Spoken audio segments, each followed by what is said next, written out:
बिस्मिल्लाहिर्रहमानिर्रहीम। अस्सलाम वालेकुम नाज़रीन, आप यूट्यूब चैनल देख रहे हैं। मैं इमरान खान हूँ। ख़बरों के नुक्ता नज़र से आज एक बड़ा तहलका खेज दिन था। सबसे पहले आगाज़ करते हैं इमरान खान साहब के केसेस के बारे में। साबिक वज़ीर आज़म इमरान खान साहब के केसेस लगे हुए थे इस्लामाबाद हाई कोर्ट में भी, और अपीलें भी थी इमरान खान साहब की बहनों की।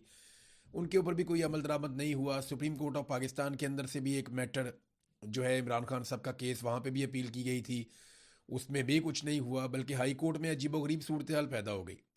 हाई कोर्ट के अंदर जो है वो सलमान सफदर साहब ये बताते हैं कि हाई कोर्ट ये चाहती है कि फटाफट ये जो केस है 190 190 मिलियन पाउंड वाला, या जो अलकादर यूनिवर्सिटी वाला है, वो उसमें जो सरकारी अपील है उसको सुने। जबकि पाकिस्तान तहरीक इंसाफ या इमरान खान साहब के वकला ने जो केसेस दायर कर रखे हैं बड़े लंबे अरसे से, वो उनको सुनना नहीं चाह रहे। मिसाल के तौर पे सलमान सफदर का कहना है कि इस केस की अपीलें हाई कोर्ट क्यों जल्दी सुनना चाहती है, जबकि इससे कबल 5 अगस्त 2023 तोशाखाना फौजदारी केस की अपील अभी तक नहीं लगाई गई। वो 2023 वाले केस की अपील नहीं लगी अभी तक, और ना ही वो सुनी जा रही है। फिर 31 जनवरी 2024 के तोशाखाना 1 केस की अपील भी नहीं लगाई जा रही, ना वो सुनी जा रही है। ये अलकादर यूनिवर्सिटी वाला केस तो 17 जनवरी 2025 का है।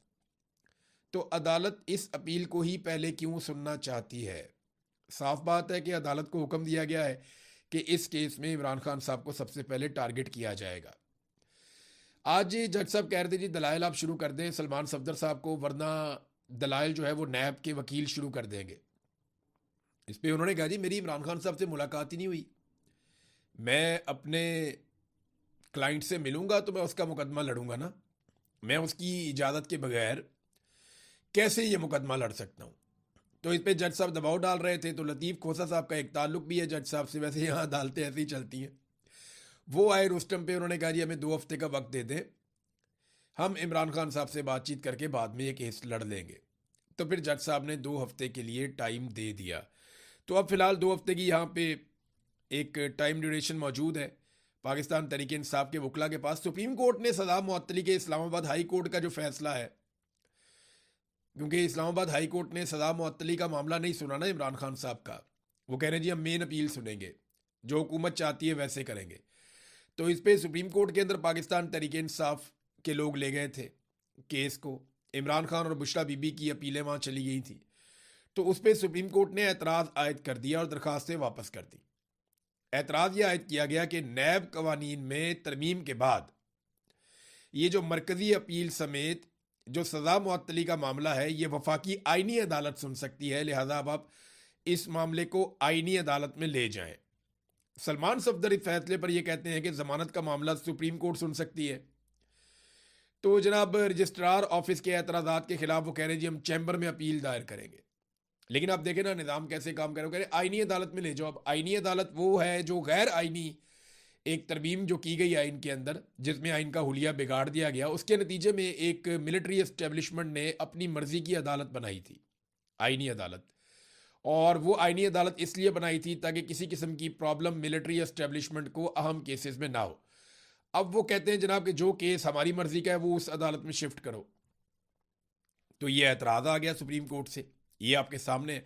सलमान सफदर साहब जो इमरान खान साहब की हालत बताते हैं ना जेल में, वो अपनी आंखों देखा हाल उन्होंने आज बताया। उन्होंने कहा जी कि मैं अपनी आंखों देखा हाल बता रहा हूँ, वो ये है कि इमरान खान और बुशरा बीबी को इस दुनिया से कट ऑफ कर दिया गया है।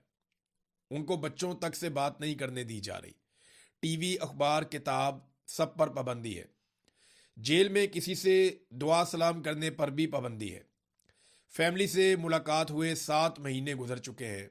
ये बैरिस्टर सलमान सफदर साहब ने बताया।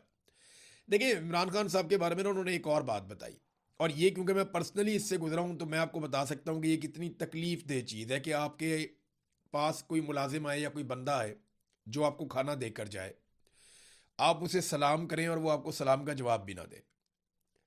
यानी उन्हें इतनी भी इजाज़त नहीं है कि वो इमरान खान साहब को सलाम करें या सलाम का जवाब दे दें। इसे कहते हैं कैद तन्हाई।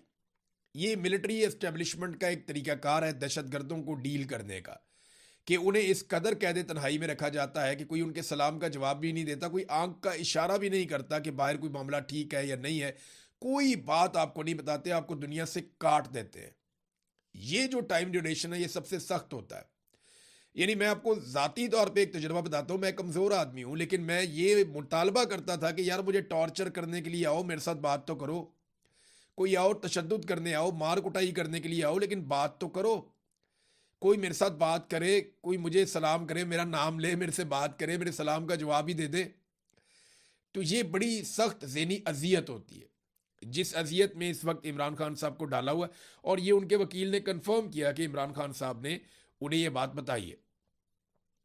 अब खान साहब की बहनें अलीमा खानम और बाकी बहनें, ये भी इमरान खान साहब के मुकदमात के लिए पहुंची थी अदालत में। तो उन्होंने वहां पे कहा कि मैं वकला से पूछती हूं कि आज जब आप इन जजेस से मिन्नतें कर रहे थे, ये जानते हुए कि उन्होंने इंसाफ नहीं देना, तो बताएं कि तुम्हारे कानून और इंसाफ का तहफ़्फ़ुज़ कहाँ गया? सारी बार्स कहाँ गई? लाखों वकला कहाँ गए? जिनके इलेक्शन इतने जज्बे के साथ होते हैं, वो सारे जज्बे कहाँ गए? यानी इमरान खान के नाम पे बेशुमार वोट तो वकला भी लेते हैं ना। वकला बताएं आपका क्या किरदार है? अब नहीं तो कब आप पाकिस्तान में इंसाफ के लिए खड़े होने वाले हैं? हमें सीधा कहा जा रहा है कि अगर इंसाफ लेना है तो एजेंसी के लोगों से बात करो। ये कौन सा तरीक़ाकार है? फिर अलीमा खानम ने कहा कि कोई डील शील नहीं हो रही इमरान खान के बारे में, इनकी जुर्रत नहीं है कि इमरान खान से बात कर सके, इमरान खान से किसी की भी मुलाकात नहीं हुई है। एजेंसियों के डिस इन्फॉर्मेशन सेल्स फेक खबरें फैला रहे हैं। इमरान खान जितने बड़े कद के आदमी के सामने ये छोटे छोटे लोग बैठकर बात नहीं कर सकते। देखिए, ये एक बहन है, वो जज्बाती भी हैं, वो गुस्से में भी हैं, लेकिन जिन सहाफ़ियों ने ये खबर दी वो अभी तक इस बात पे कायम है। बल्कि रज़ी ताहिर साहब गिरफ्तार ही इसलिए हैं कि उन्होंने ये खबर कैसे दी और उनका सोर्स कौन था जिसने उन्हें बताया कि जनरल अशफाक परवेज़ कियानी की इमरान खान साहब से मुलाकात हुई है। वो रिटायर आर्मी चीफ हैं, तो उनको तो गिरफ्तार ही इसलिए किया गया कि अपना सोर्स बताओ, हमें बताओ क्या हुआ। तो मेरे ख्याल में तसल्ली हो जाएगी एजेंसियों की, तो रज़ी ताहिर साहब भी बाहर आ जाएंगे। उनके साथ सख्त ज़्यादती हो रही है, एक सहाफ़ी का काम खबर देना है, मुकदमात भुगतना तो नहीं है। आप उनकी खबर के ऊपर बात कर सकते हैं, आप ये तो नहीं कर सकते पकड़ के आप उन्हें अंदर डाल दें और फिर आप उनसे पूछें जनाब ये बताओ वो बताओ। ये मुल्क चल रहा है, कोई बनाना रिपब्लिक तो नहीं है। ये मुल्क चल रहा है, इसमें इदारे इस तरीके से काम करेंगे तो फिर मुल्क एक इंच भी आगे नहीं बढ़ेगा। फिर अलीमा खानम से सवाल किया गया कि आप मुज़ाकरात की राह में कोई रुकावट है? उन्होंने कहा जी कौन से मुज़ाकरात? मुझे गिरफ्तार करना है तो कर ले, लेकिन याद रखें इमरान खान डील कर चुका है। इमरान खान ने डील अल्लाह ताला से कर ली है। जो बंदा अल्लाह ताला से मांगता है वो इन यजीदों से क्या मांगेगा? देखिए, इमरान खान साहब की डील वाला मामला तो उस दिन हम भी बात कर रहे थे, शहजाद अकबर साहब, साबिर शाकिर साहब और बहुत सारे लोगों से हमारा रब्ता होता है जो बहुत करीब हमेशा इमरान खान साहब के रहे। इमरान खान डील इस तरह नहीं करेगा जैसे ये सोच रहे हैं ना। इमरान खान जो बातचीत करने का कहता है वो मिलिट्री एस्टेब्लिशमेंट को मौका देना चाहता है कि भाई निकलो इसमें से, तुम हमें हमारा मुल्क चलाने दो, हम जाने पाकिस्तान जाने, तुम निकलो इसमें से, पाकिस्तान में फ्री एंड फेयर इलेक्शन दो। और ये जो गंद का टोकरा तुमने उठाया हुआ है इसको उतारो नीचे। ये नवाज शरीफ की और जरदारी की सियासी लाशों को कब तक लेकर तुम बदबूदार लाशों को घसीटते रहोगे? ये तो इमरान खान रास्ता दे सकता है। लेकिन अगर कोई वो कहते हैं डील कर दे इमरान खान के, जनाब बिल्कुल ही चुप कर जाए और मिलिट्री एस्टेब्लिशमेंट की छतरी के नीचे आ जाए और इमरान खान कहे जनाब मुझे भी आप इसी तरह इक़्तिदार दे दें जैसे आपने शहबाज शरीफ को अर्दली बना के इक़्तिदार दिया है, तो वो मामला तो नहीं होना। वो सारी कौम ही जानती है कि इस दफ़ा इनकी जो लड़ाई है वो गलत आदमी के साथ है, इनको टक्कर का आदमी मिला है। इमरान खान मुख्तलिफ आदमी। अच्छा, एक जो इमरान खान साहब की बहन की मुलाकात वाला मामला है उस पर अलीमा खानम ने आज कन्फर्मेशन दी है, लेकिन वो एक ड्रामा ही है। जैसे कि मैंने आपको पहले कहा था कि एक ड्रामा किया जा रहा है। अब अलीमा खानम ने उसकी तस्दीक की। उन्होंने कहा जी मोहसिन नकवी तैयार है कि नौरीन न्याजी को मुलाकात के लिए भेजे, और इनका इरादा ये है कि जब हमारी बहन अंदर जाएगी तो ये कोई ना कोई दो बातें तो बाहर आके इमरान खान की हमें बताएंगी, और जैसे ही ये बातें करेंगी तो उन्होंने एक मनसूबा बनाया हुआ है। एक तो हमारी बहन के साथ ये किसी और अपने आदमी को अंदर भेजेंगे जो इमरान खान साहब के साथ बातचीत करेगा, और ये चाह रहे हैं कि मौके का फ़ायदा उठाएं। और दूसरा, फिर ये लंबे अरसे के लिए कम से कम 6 महीने के लिए दोबारा इमरान खान साहब को कैद तन्हाई में डाल देंगे। ये सिर्फ सहूलतकारी हो रही है। इस बात का बहाना बनाकर के आपने बाहर आकर इमरान खान की बात बताई है या बात की है। अगले 6 महीने के लिए मुलाकात बंद कर देंगे और हम ये कबूल नहीं करेंगे। हम तंग आ गए हैं इस ट्रक की बत्ती से। हम 4 साल से अदालतों में आ रहे हैं। और कादी फायदा के बारे में उन्होंने कहा कि उन्होंने कंफर्म कर दिया कि ये वही करते हैं जो इनको पीछे से ऑर्डर आता है। अच्छा, अब उन्होंने कहा जी हमें इंसाफ की उम्मीद भी नहीं है। कादी फायदी साहब वाला मैं चेक करवा रहा हूँ कि उसने इंटरव्यू कहाँ दिया और क्या किया। मुझे और भी कुछ लोग बता रहे थे लेकिन कुछ सोर्सेज ये कह रहे हैं कि वो जाली है, कुछ कह रहे हैं जी पता नहीं सही है। उसको चेक करवाया मैंने, अपनी टीम से कहा इसके पीछे पहुंचो देखो कि ये कोई इंटरव्यू के अंदर हकीकत है या नहीं है, क्योंकि मैंने तो इसको उस तरह से नहीं सुना। कादी फायद ईसा को सुनने को दिल ही नहीं करता है, ऐसी कराहत आती है उसकी आवाज़ से, उसकी शख्सियत से। पाकिस्तान का बेड़ा गर्क कर दिया, नाइंसाफ़ी का इसने बाजार गर्म किया पाकिस्तान के अंदर। नफ़रत का जो बीज पाकिस्तान में बोया गया है ना, उसमें जो मेन आदमी है वो कादी फायद ईसा उनमें से एक है। एक तो आसिम मुनीर साहब है जिन्होंने पाकिस्तान की फ़ौज और अवाम के बीच में बेशुमार दूरियां पैदा कर दी हैं। एक सिकंदर सुल्तान राजा साहब हैं जिन्होंने पाकिस्तान की अवाम का पूरा मैंडेट चोरी करने में सहूलत कारी की है। और एक जो है कादी फायद ईसा है जिसने इस सारी बर्बादी के अंदर सबसे बड़ा किरदार अदा किया है। तो जनाब कादी फायद ईसा के बारे में लोग बहुत सारी बातें कर रहे हैं। नेक्स्ट वीलॉग में पता चलेगा कि अगर ऐसा हुआ तो क्यों हुआ और क्या हुआ। पाकिस्तान तहरीक इंसाफ से नाजरीन बल्ले का निशान भी वापस ले लिया गया। ये जो आज़ाद कश्मीर के अंदर एक बल्ले का निशान मिला था पाकिस्तान तहरीक इंसाफ को, लोग बड़े खुश थे कि अब बल्ले के निशान पे वो मोहर लगा सकेंगे। तो मैंने आपको तब भी कहा था कि अभी बहुत कुछ एस्टेब्लिशमेंट के हाथ में है, ये कभी भी हुकूमत नहीं देंगे आज़ाद कश्मीर की पाकिस्तान तहरीक इंसाफ को या इमरान खान को। हाँ, ये हो सकता है कि अगर तहरीक इंसाफ तमाम उन लोगों को टिकट जारी कर दे जो पाकिस्तान की मिलिट्री एस्टेब्लिशमेंट या सेक्टर कमांडर से कम अप्रूवल लेकर आए हों कि जनाब सेक्टर कमांडर साहब ने कह दिया आप हमें टिकट दे दें पाकिस्तान तहरीक इंसाफ का। अगर उन लोगों को टिकट मिल जाते तो फिर बल्ले का निशान रह भी सकता है, लेकिन ऐसा दिखाई नहीं दे रहा। Supreme court Azad Jammu and Kashmir ने पाकिस्तान तहरीक इंसाफ की अबूरी पार्टी रजिस्ट्रेशन यानी बल्ले का इंतखाबी निशान देने का जो हाई कोर्ट का फैसला था 23 जून का, उसे मुअत्तल कर दिया। यानी 23 जून को फैसला आता है, 29 जून को फैसला मुअत्तल हो जाता है। चीफ जस्टिस राजा सईद अकरम खान ने इलेक्शन कमीशन की अपील पर इब्तदाई समाअत के बाद फुल बेंच तश्कील देते हुए केस की मजीद समाअत 2 जुलाई 2026 को मुकर्रर कर दी है। यानी वहां पे भी कादी फायद ईसा पार्ट 2 चल रहा है। वहां पे देखें ना, मैं आपको ये बात बता रहा हूं कि जब तक एस्टेब्लिशमेंट को यकीन नहीं हो जाता, और वैसे भी पॉलिटिकल पार्टीज को मुसीबत पड़ गई थी कि बल्ले के निशान पे अगर पाकिस्तान तहरीक इंसाफ आएगी और फ्री हैंड आएगी और एस्टेब्लिशमेंट जो है उसके साथ कंप्रोमाइज नहीं करेगी, गलत लोगों को टिकट भी जारी नहीं किए, और अगर उनको थोड़ा सा भी मौका मिल गया तो वो बेड़ा गर्क करके रख देंगे, उधेड़ देंगे पकड़ के। उन्होंने तो बगैर बल्ले के निशान के नाकों चने चबवाए हुए हैं। तो कश्मीर के अंदर तो पहले भी हालात बड़े गर्म हैं, तो पॉलिटिकल पार्टीज का तो बेड़ा गर्क हो जाएगा। लिहाजा बल्ले का निशान वापस हो गया, देखते हैं आने वाले दिनों में क्या होता है। बहरहाल ये जुल्म की एक दास्तान है जो लिखी जा रही है। अच्छा, कई लोग ये कहते हैं जनाब कि एक डील हो रही है, कोई बातचीत चल रही है, कोई मुज़ाकरात हो रहे हैं, बैकडोर चैनल्स, ये इस तरह की बातें आती रहती हैं। लेकिन मैं हकीकत आपको बताऊं तो इमरान खान इस तरह की कोई डील नहीं करने जा रहा जो मैंने आपको बताया। और दूसरी बात मैं आपको बताऊं कि आसिम मुनीर फील्ड मार्शल कभी भी इमरान खान को नहीं छोड़ेगा। इमरान खान साहब अगर डील नहीं कर रहे हैं तो आसिम मुनीर साहब इमरान खान साहब को नहीं छोड़ रहे हैं, ये बात आप लिख कर रख लें। उसकी वजह यह है कि आसिम मुनीर साहब की एक तरह से मौत वाक़ई हो जाएगी अगर इमरान खान साहब इस तरह बाहर आ जाते हैं तो बगैर डील के। तो वो ये कभी भी अफोर्ड नहीं कर सकते। सारा कुछ ये किया कराया बर्बाद हो जाएगा, ये इस्तेस्ना एक्सटेंशन सारा कुछ बढ़ जाएगा, कोई चीज़ किसी काम की नहीं रहेगी। लिहाजा उन्होंने हर हाल में इमरान खान साहब को जेल के अंदर रखना है, उन्हें बाहर नहीं आने देना इमरान खान साहब को। अच्छा, 3 चीज़ें हैं जिनमें से 2 चीज़ें जब भी इकट्ठी होंगी इमरान खान साहब जेल से बाहर आ जाएंगे। 3 किस्म के दबाव पाकिस्तान की मिलिट्री एस्टेब्लिशमेंट पे होंगे तो इमरान खान साहब जेल से बाहर आ जाएंगे। बगैर दबाव के आसिम मुनीर साहब इमरान खान साहब को नहीं छोड़ने वाले। ये कौन से दबाव है? नंबर 1 मुआशी दबाव, नंबर 2 अवामी दबाव, नंबर 3 बैरूनी दबाव। तो माशी दबाव तो लगातार पाकिस्तान की मिलिट्री एस्टेब्लिशमेंट के ऊपर है।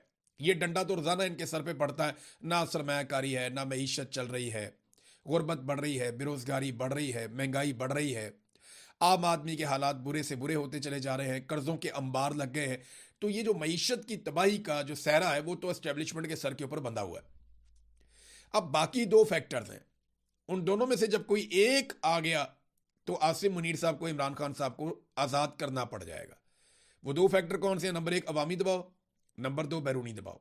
बैरूनी दबाव नहीं आ रहा आपके सामने क्योंकि डोनाल्ड ट्रंप की आशीर्वाद है आसिम मुनीर साहब के साथ, और अंदरूनी अवामी दबाव वो इसलिए इकट्ठा नहीं हो पा रहा कि पाकिस्तान तहरीक इंसाफ कोई अच्छी हिकमत अमली अवाम को नहीं दे पा रही। इमरान खान साहब की बहनों ने कहा कि पार्टी अपना फैसला करे, हम अपना फैसला करेंगे। और अब बहुत मुमकिन है, उनके तेवर ऐसे दिखाई दे रहे हैं कि शायद इमरान खान साहब की फैमिली कोई बड़ी कॉल दे और उसके ऊपर लोगों को इकट्ठा करके इमरान खान साहब की रिहाई के लिए तहरीक चलाए, या एक नया रोला पाकिस्तान के अंदर पड़ जाए। बहरहाल इसके बगैर आसिम मुनीर साहब इमरान खान साहब को नहीं छोड़ते, ये बात आप मेरी लिख कर रख ले। मैंने आपको एक मरतबा नहीं कई मरतबा कहा। नाजरीन, आज़ाद कश्मीर के, क्योंकि बल्ले के निशान की बात हो रही थी, तो आज़ाद कश्मीर में एहतजाज भी चल रहा है और आफरीन है आज़ाद कश्मीर के लोगों को, ख़ास तौर पे उन ख़वातीन को, हमारी बहनों को जो इतने सारे लोगों को रोज़ाना खाना खिलाती हैं। ये छोटी बात नहीं है। हज़ारों लोग धरनों में बैठे हुए हैं, जगह जगह पे बैठे हुए हैं, पूरा आज़ाद कश्मीर बंद है। इन्होंने कुछ लोगों को उठाकर उनसे कहा कि जनाब ऐलान करो कल तुम बाज़ारों को खोलोगे। वो बेचारों ने ऐलान किया, फिर नहीं खोले बाज़ार। तो लोग बात मानते ही नहीं है सरकार की। वहाँ पे जो मिलिट्री रिजीम है उनकी लोग बात मान ही नहीं रहे।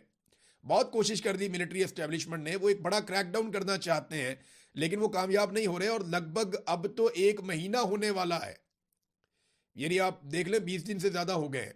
आज़ाद कश्मीर अमली तौर पे बंद है, 20-22 दिन हो गए हैं और वहाँ पे कोई कारोबारी ज़िंदगी नहीं चल रहा।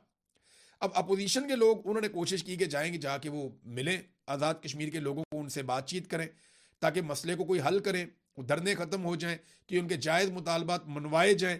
तो इसके लिए एक वफद यहाँ से रवाना हुआ। इसमें तहरीक तहफ़्फ़ुज़ आईन पाकिस्तान के लोग, पाकिस्तान तहरीक इंसाफ के लोग, शाहिद खाकान अब्बासी, अल्लामा राजा नासिर अब्बास साहब, महमूद अचकज़ई साहब, मुस्तफ़ा नवाज़ खोकर साहब, ये सब लोग वहाँ पे जा रहे थे कि जाके उनसे मुज़ाकरात करें, बातचीत करें लोगों से और मामले को हल करने की कोशिश करें। तो जनाब हुआ क्या? हुआ ये कि ये लोग जब निकले और आज़ाद कश्मीर की तरफ जा रहे थे, तो रास्ते में सहाला चकिया के मुकाम पर इस वफद को रोक लिया गया, पुलिस ने रोक लिया। उन्होंने कहा जी हमने आगे नहीं जाने देना। इन्होंने कहा जी आगे क्यों नहीं जाने देना, हम तो बातचीत करने जा रहे हैं। उन्होंने कहा जी नहीं, आपको आगे नहीं जाने देना, ये हमें ऊपर से हुक्म आ गया कि जी हम अपोजिशन है, अपने यहाँ पे आज़ाद कश्मीर में जा रहे हैं, आप हमें कैसे रोक सकते हैं, हमने अपने लोगों से बात करनी है। आप गाड़ियाँ रोकना चाहते हैं, हम पैदल चले जाते हैं, कोई और ले जाएगा इन्हें गाड़ियों में बिठा के। लेकिन पुलिस ने कहा जी ना गाड़ियाँ आगे जाएंगी ना आप आगे जाएंगे, हमें ऊपर से ऑर्डर आ गया कि आपको यहाँ पे नहीं जाने दिया जाएगा। बहरहाल फिर ये लोग वहाँ पे धरना देकर बैठ गए। फिर बहुत बड़ी कतारें लग गई, वहाँ पे बहुत रश लग गया। तो फिर हुआ ये कि ये लोग वापस आए और आकर शाहिद खाकान अब्बासी साहब के घर पे इन्होंने एक प्रेस कॉन्फ्रेंस की और बताया कि इनके साथ क्या हुआ है। अब ये तो इंडिया में होता था, यानी नरेंद्र मोदी की सरकार या भारतीय सरकार भारत में जो कश्मीर है, मकबूजा कश्मीर, वहां पे ये करती थी कि अपोजिशन को कश्मीर में नहीं जाने दे रहे, वहां पे जो है वो लोगों को रोका जा रहा है, उनकी ज़िंदगी मुअत्तल की जा रही है, नाके लगाए गए हैं। हालांकि इससे पहले जो सरकार है या सरकारी टाउट्स हैं, उन्होंने ये दावा किया था कि आज़ाद कश्मीर के रस्तों को रोका हुआ है शरपसंदों ने, या वो ये दावा कर रहे थे कि रोका हुआ है अवामी जॉइंट एक्शन कमेटी ने, और ये उनको शरपसंद करार दे रहे थे कि उन्होंने रोके हुए रास्ते। लेकिन जब यहां से अपोजिशन गई है तो उनको तो किसी शरपसंद ने नहीं रोका, अवाम ने नहीं रोका, बल्कि वो तो उनको वेलकम कर रहे थे। रोका है सिक्योरिटी फोर्सेज ने। तो इसका मतलब है कि रास्ते ज्वाइंट अवामी एक्शन कमेटी ने बंद नहीं किए, रास्ते सिक्योरिटी फोर्सेज ने बंद किए और खाना पीना भी बंद किया हुआ है। तो जो काम नरेंद्र मोदी की सरकार ने वहां किया, वही आसिम मुनीर साहब की सरकार ने यहां आज़ाद कश्मीर में भी कर दिया। जो भारत कर रहा था मकबूजा कश्मीर में, उससे मिलता जुलता काम जो है वो पाकिस्तान में बदकिस्मती से आज़ाद कश्मीर में शुरू हो गया और ये नफरत फैल रही है ना, और क्या हो रहा है। अच्छा नाज़रीन, पंजाब में जो एक गुंडा राज एक्ट लाया जा रहा था, या जिसको मार्शल लॉ बिल कहते हैं, और उसका जो असल नाम उन्होंने रखा हुआ था वो Punjab control of habitual offenders and anti social behaviour bill, ये जनाब वापस हो गया। ये मुबारक हो तमाम पाकिस्तान के सोशल मीडिया को, पाकिस्तान के बाशऊर शहरियों को, कुछ हमारे सहाफ़ी हैं जिन्होंने आवाज़ उठाई उनको, और ख़ास तौर पे डॉन अखबार का ये क्रेडिट है जिन्होंने ये खबर बाहर निकाल कर सबके सामने रखी। वरना बड़ी खामोशी से ये मार्शल लॉ बिल लेकर आ गए थे और इन्होंने गुंडा राज एक्ट नाफिज कर देना था पंजाब के अंदर और तबाही फेर देनी थी। 12 लोगों का दबाव काम आया तो कम से कम टिकटॉकर को 4 कदम पीछे हटना पड़ा। तो ये एक अच्छी शुरुआत है, इनके हर गंदे काम को इसी तरह रोकना चाहिए। नाजरीन, और खबरें मैं आपके साथ शेयर करूंगा अगले वीलॉग में। अब तक के लिए इतना ही। अपना ख्याल रखिएगा, अपने इस चैनल का भी। अल्लाह हाफिज।